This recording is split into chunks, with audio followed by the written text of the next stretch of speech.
Hidden in the silent faces of Egyptian monuments, under the gaze of the Vedic gods, between the lines of the old books of alchemy, and tantalizing us from the myths of the Aztecs and Mayans, the essence of the secret doctrine has always been there.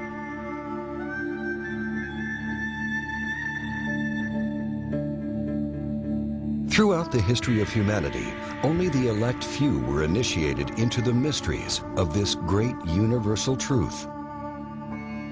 And those few guided the rest of humanity and gave them the outward symbols of that truth as guidance.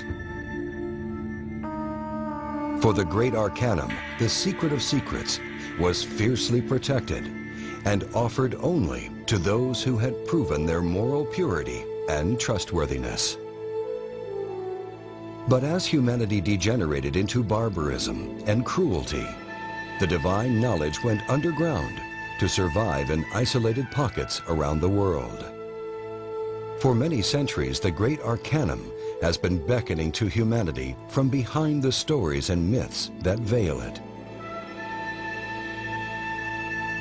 The knowledge it delivers is universal and applies to all true religions and mystical traditions. Whether it is the serpent of Adam and Eve from the Judeo-Christian tradition, the winged serpent of Quetzalcoatl from the Aztec tradition, the serpents climbing the caduceus of the Greek god Hermes, or the serpents of the Hindu or Buddhist traditions, all these symbols contain the same teaching.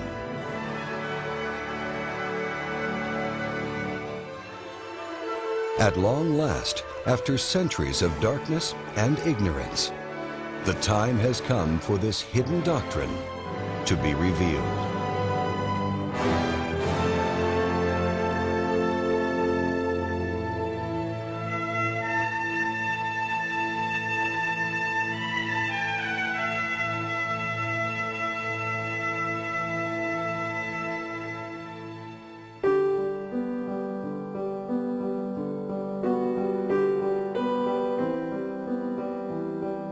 All religions are precious jewels on the golden string of divinity.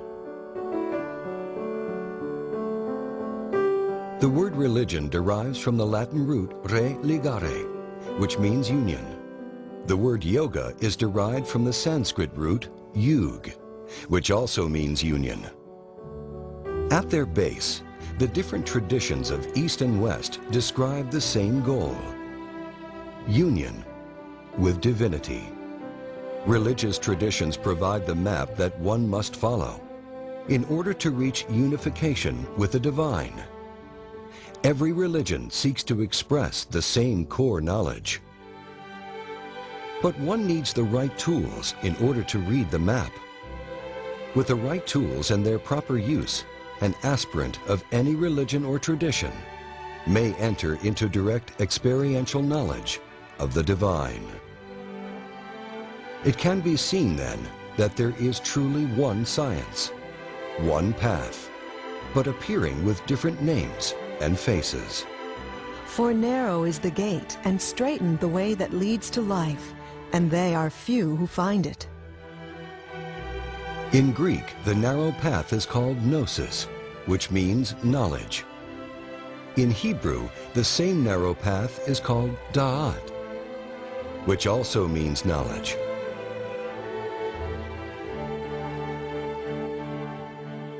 This path is represented by the famous tree of knowledge in the book of Genesis. And the clue to entering into the direct experience of God can be found through understanding the symbol of the tree of knowledge.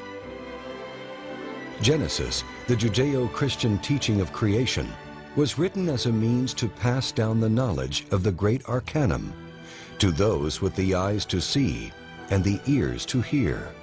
Its inception was influenced by both Eastern and Western traditions in order to provide humanity a key contained in the foundation of all the great religions of the world.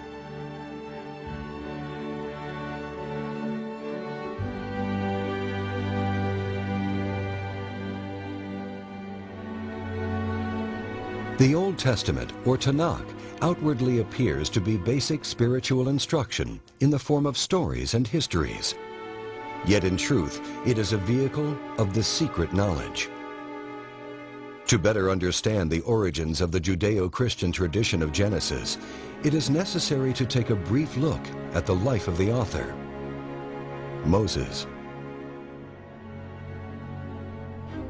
Although of Jewish lineage, Moses was raised to be an Egyptian pharaoh and was trained in not only the hidden wisdom of Egypt, but also that of his native Judaism. The civilization of ancient Egypt is among the longest lasting in the history of humanity and an accepted custodian of immense knowledge in the ancient world. Judaism was directly influenced by two of the oldest civilizations on record, those of Sumeria and Babylonia, civilizations famous for their mystery schools. Schooled in the hidden teachings of these ancient traditions, Moses wrote the first 5 books of the Bible in Hebrew and in code, as was the tradition. Thus, every story and name contained within the books of Moses hides a deeper meaning. As it says in the mystical Hebrew book, the Zohar, The narratives of the doctrine are its cloak. The simple look only at the garment, that is, upon the narrative of the doctrine. More they know not. The instructed, however, see not merely the cloak, but what the cloak covers. The Bible is symbolic. The characters and events of the Bible are a cloak that veils the real message. This inner knowledge has been hidden, or in the case of Christianity, rejected entirely. The Bible, like all great religious books, has been interpreted literally. Even Jesus of Nazareth taught both a public and a secret doctrine. To you it hath been given to know the secrets of the reign of the heavens, and to these it hath not been given. Those who received the secret teaching were persecuted and forced to take the knowledge underground. As a result, the modern church has inherited merely the cloak. In addition, the Bible has undergone repeated editing by those without any knowledge of its secrets.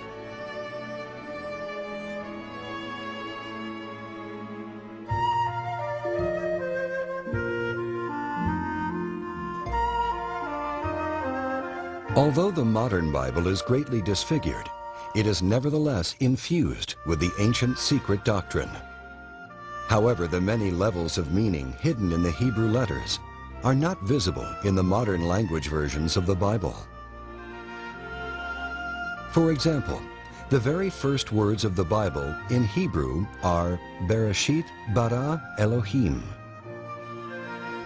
The common literal translation is, "In the beginning, God creates."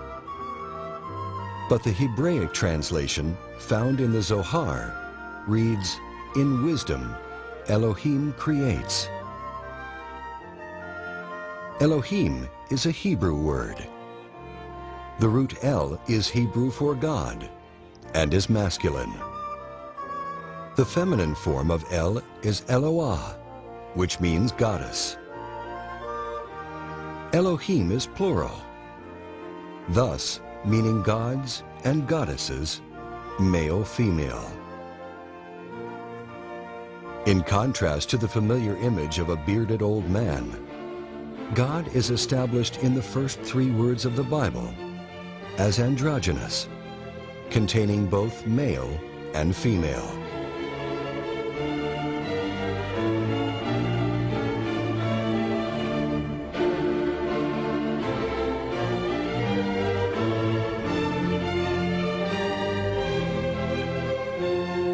The word Elohim has many meanings. In one sense, it refers to angels, the governors of creation. These divine beings are male-female, in the image of their creator.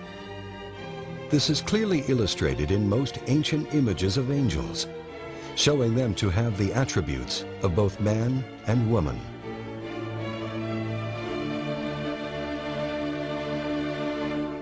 In the Bible, the angel who oversaw the creation of humanity is called Jehovah Elohim. Jehovah Elohim formed man from the dust of the earth. He blew into his nostrils the breath of life, and man became a living being. Jehovah is another important name of God, not to be confused with Javeh. The name Jehovah, or Jehovah, is comprised of 4 Hebrew letters: Yod, He, Vav, He. Yod or Yah can be translated as male or phallus, Adam. Heva or Heve is female, mother or uterus, Eve. Even the name Jehovah contains both masculine and feminine forces. God created man in his own image. In the image of Elohim created he them. Male and female created he them. The Elohim, the angel Jehovah, formed man in his image, androgynous. And so, as recorded in the esoteric heart of all great religions, humanity, symbolized by Adam, was once androgynous, containing both male and female.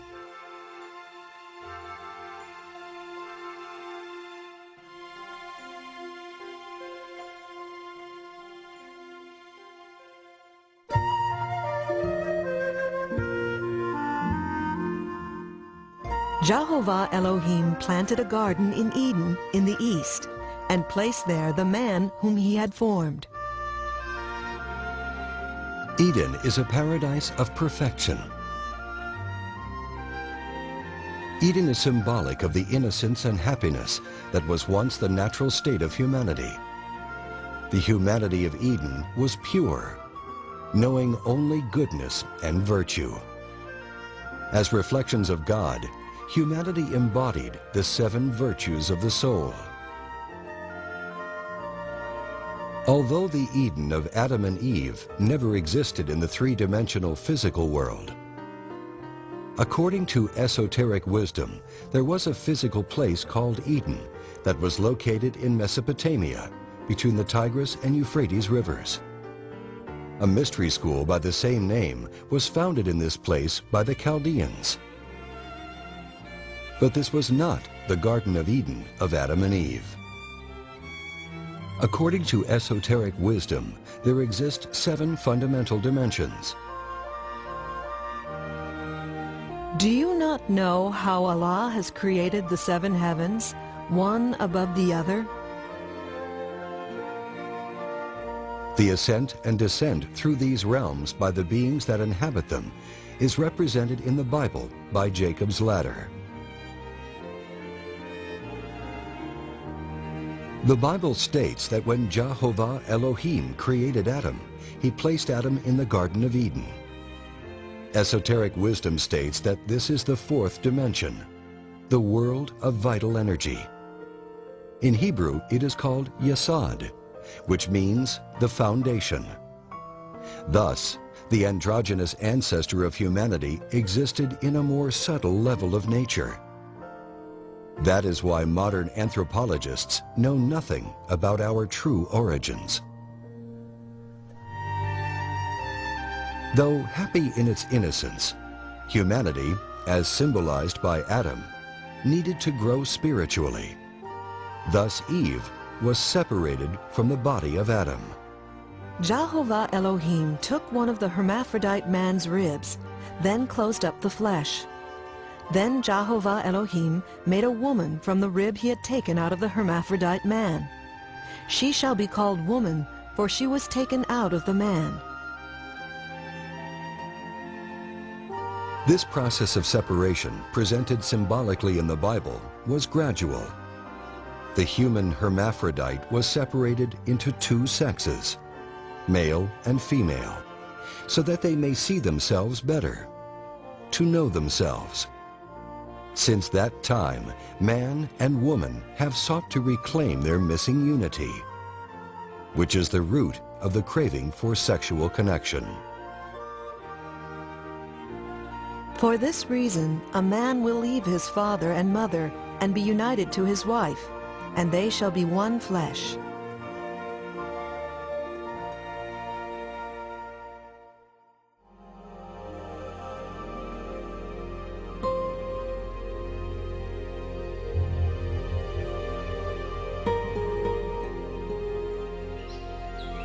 And out of the ground made Jehovah Elohim to grow every tree that is pleasant to the sight and good for food, with the tree of life in the midst of the garden, and the tree of knowledge of good and evil.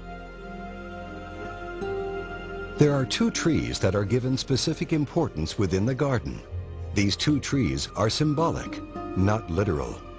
The tree of life is an ancient symbol that is universal in meaning, and is found in all the cultures that have held the esoteric knowledge. This is the same tree that Moses found burning on Mount Sinai. This is the tree under which the Buddha Shakyamuni found enlightenment.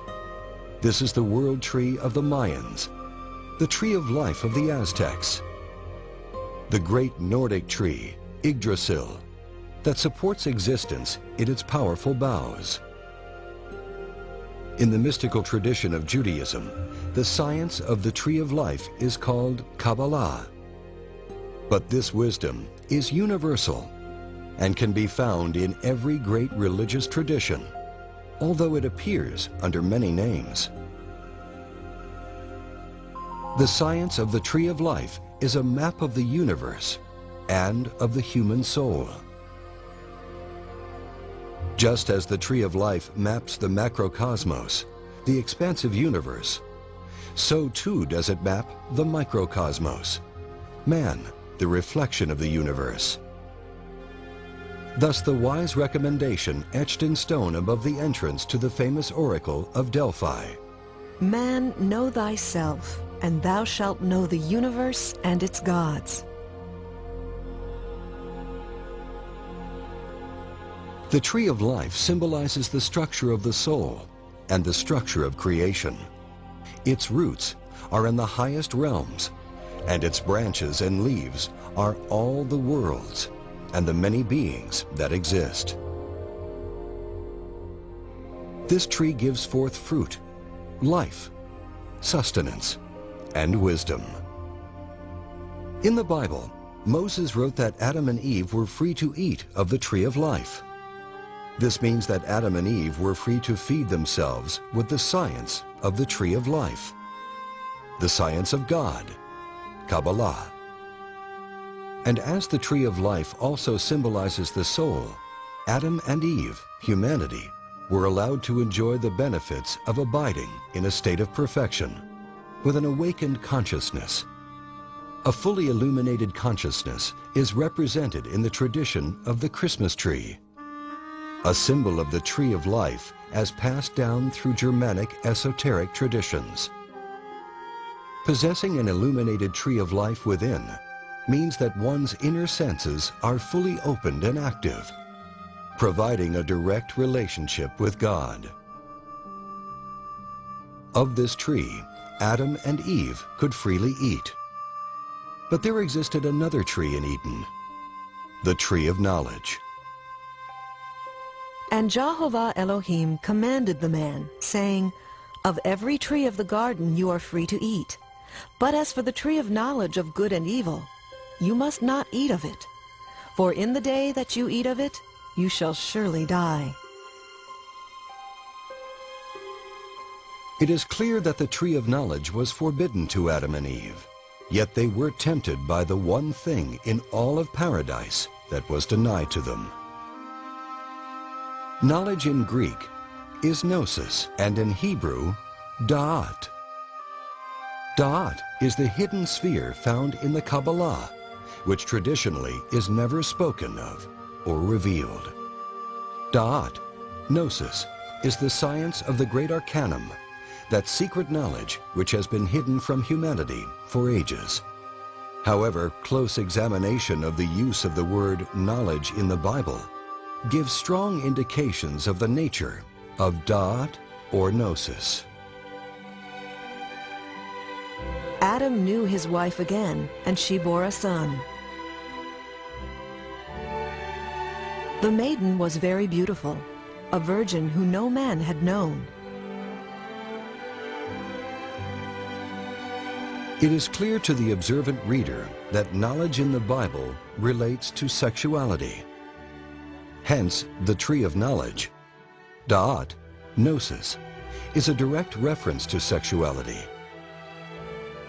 What then is the purpose of this reference to sex and its role in the fate of Adam and Eve?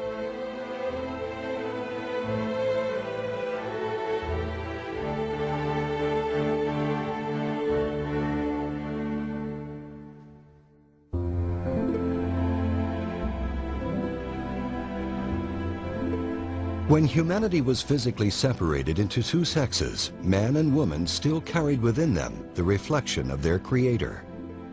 Thus, within every male, there still exists a female aspect, and within every woman exists a male aspect. By this level of meaning, Adam and Eve symbolized the subtle energetic physiology of the individual. Adam and Eve as polarized energy are represented in the ancient symbol of the caduceus. Popularly associated to the Greek god Hermes, the symbol of the caduceus is actually visible in the records of countless ancient cultures from around the world.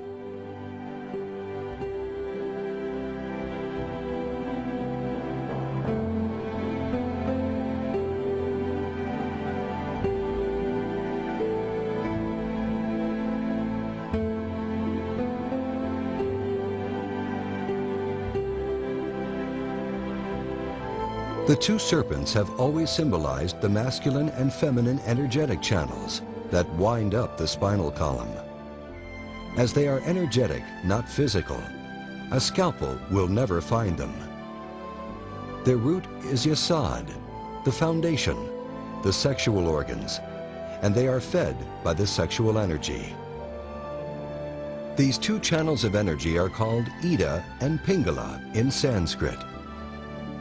In the Kabbalah, they are called Od and Ob, and in esoteric Christianity, they are called Adam and Eve.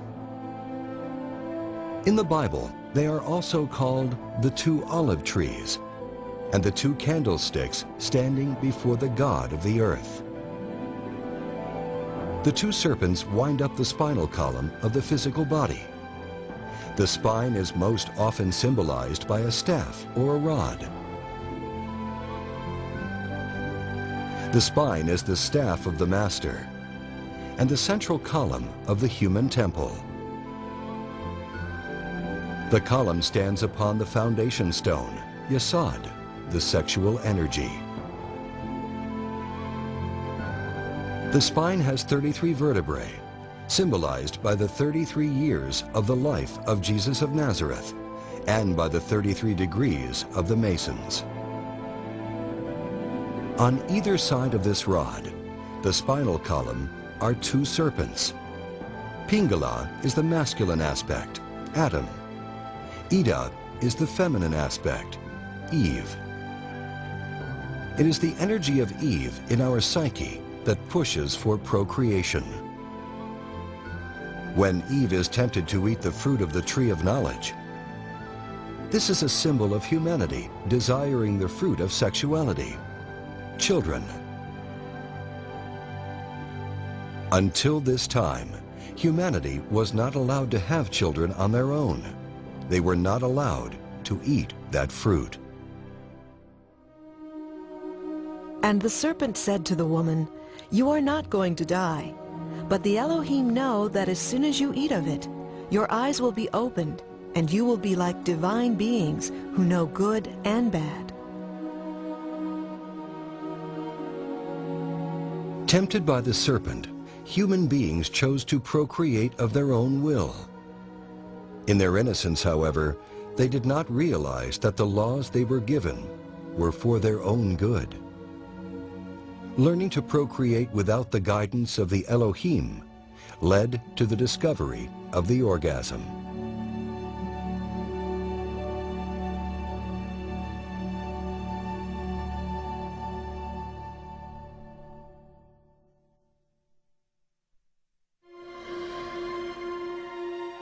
The tree of knowledge, or sexuality, was present alongside all the other aspects of existence. It is even recognized as an important presence in Eden, alongside the tree of life. And in the tradition of the Kabbalah, these two trees are said to share the same roots. However, unlike any other tree in Eden, Adam and Eve were only allowed to enjoy the tree of knowledge without indulging in its fruit. For as soon as you eat of it, you shall die.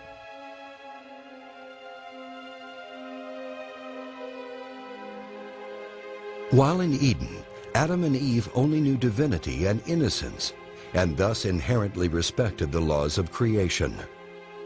In their innocence, they were ignorant of the consequences of indulging in the fruit of sexuality. Tremendous energy is harnessed in the sexual act between a man and a woman. It is in this coitus that humanity has the God-given capacity to create. Man is the active force, the reflection of God the Father. Woman as the receptive force, the reflection of God the Mother. And sex as the force that brings them together. These are the three forces that give rise to all of creation, and this is the foundation of the universal symbol of the Trinity.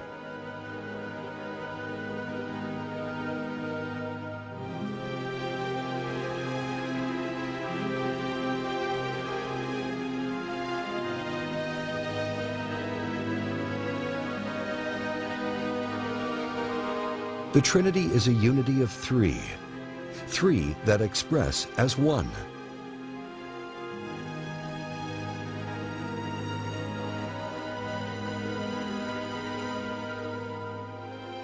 But in order to create, this one divides itself in two, male and female.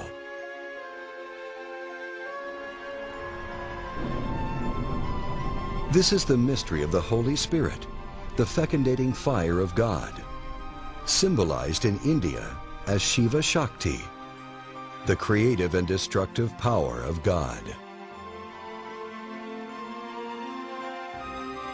One of the most sacred symbols of Shiva, the Holy Spirit, is the lingam yoni, the intersection of the phallus and uterus. The same symbol is found on the other side of the world, in the alchemical tradition.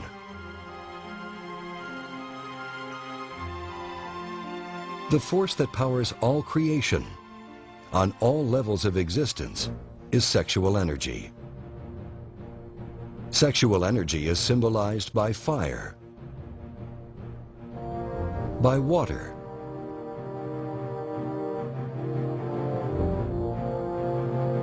and by light.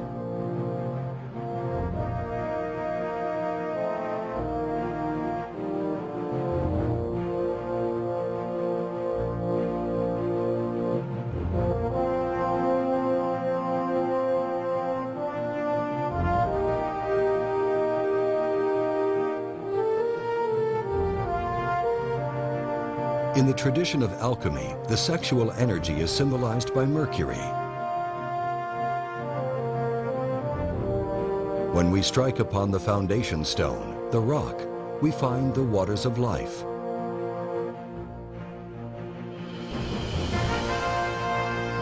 The ancient ritual of baptism is a symbol of the transmutation of sexual energy, the source of salvation.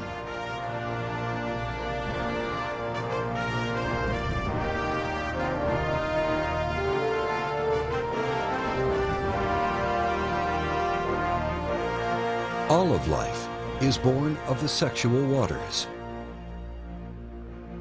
The power of creation, harnessing the force of that electric energy, implies a great responsibility.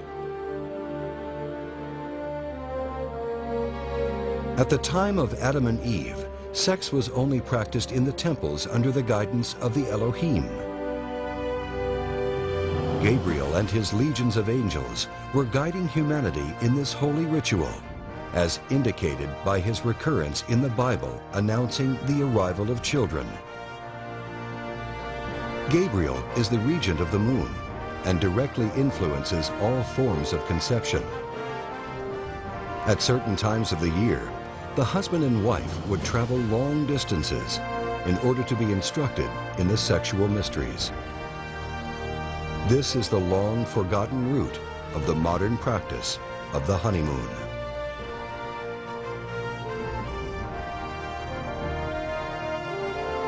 Thus, the angels supervised this holy sacrament and guided a single sperm to meet an egg in the precise moment needed to engender a deliberate and divine child.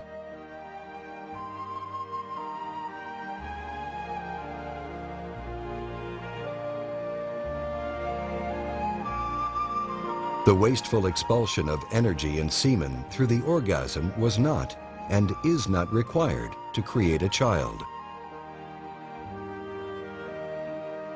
This is, in fact, the hidden meaning of the term immaculate conception. Immaculate means perfectly clean. When a man has an emission of semen, he shall bathe his whole body in water and remain unclean until evening.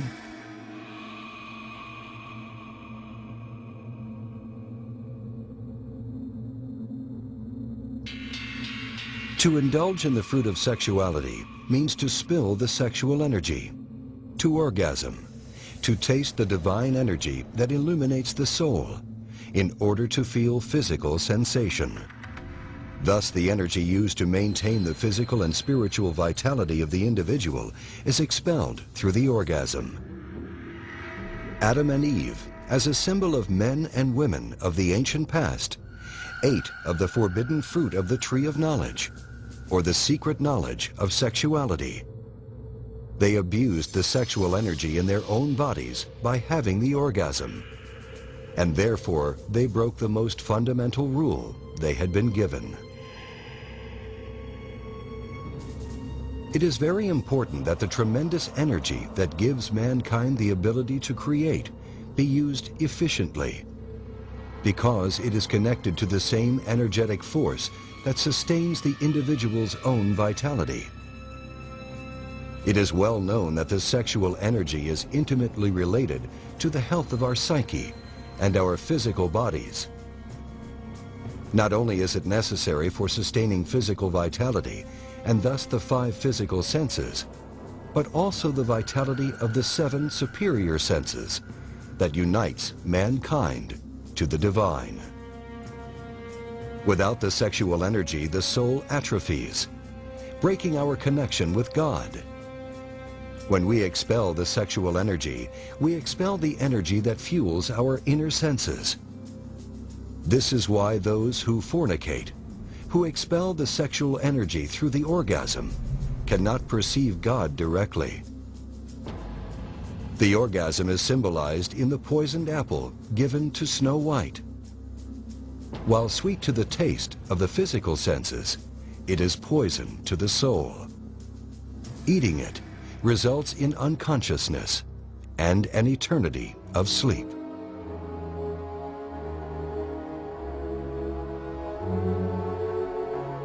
The universal story of maidens and virtuous heroes falling asleep is an allegory illustrating the sleep of the consciousness, the state in which the human being loses the direct personal knowledge of God and the higher realms of nature.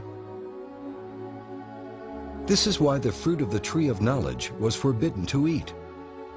Before the abuse of the tree of knowledge, sex was treated with the utmost respect, and the orgasm was unknown to mankind and unnecessary. Husband joined wife in the sexual act according to the laws given to them by Jehovah Elohim. They enjoyed the tree of knowledge, sexuality, but did not eat of its fruit. This was the genesis of the distinction between good and evil. A humanity that knew only goodness ate of the forbidden fruit and discovered animal desire, which always leads to suffering and pain.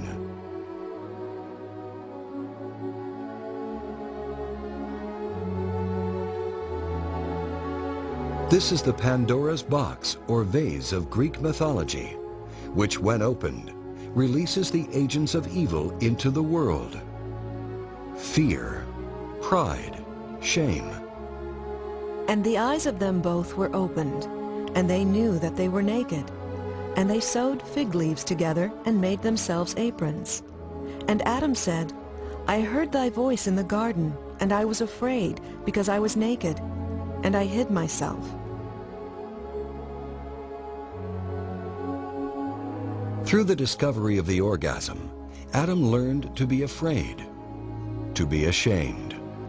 As promised by the tempting serpent, humanity gained new knowledge, the knowledge of suffering.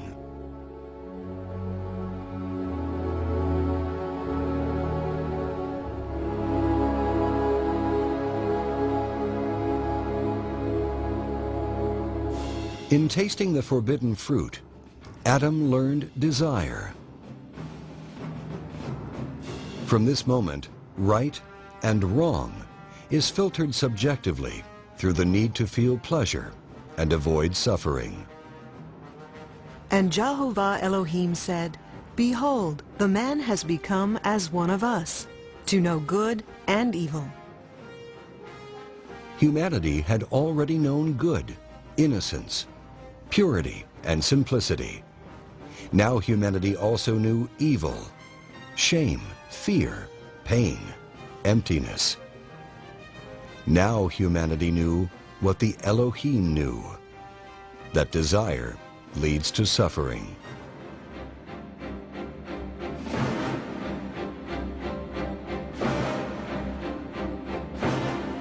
Desire caused all the gods to fall from their places, and it is desire that leads all creatures to hell.